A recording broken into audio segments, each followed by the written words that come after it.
khat a khat nu a lung let hoi chu ne nak chau an lo mi zau khal hi oi pai ram sang na tuan tu a sia chun put bal lo le soi dong lo an lo boy pai lu oi song rai thoi nak chu lung si le chin lung ke kwai si mo boy pa ka sual si ri na nen ka ra ta ya inong la vi ingai dam ti ka thei ka bo siat na su ka sam phang zat na ki a tam ruanga khodang tangam lo tiang in ka cha vi sin sia la vin ingai dam thu sau son ti ka thei ruanga boi pai ranga im te in ka chol sa boy pai lu oi song rai thoi nak chu lung si le chin lung ke kwai si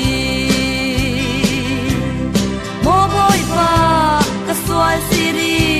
na nen ka ra la ya inong la vi ingai dam ti ka thei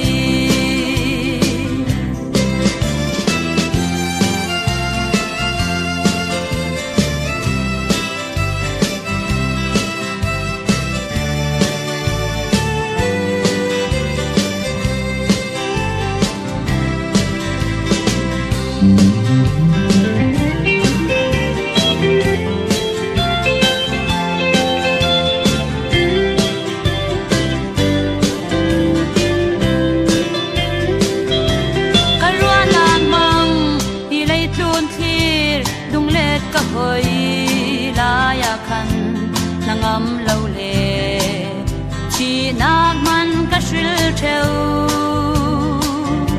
siman se boy pai mel moi ka dam na ka pu sal tika hazang thar thon atanga ka chol sa moi pai lu oi song rai thoi nak tu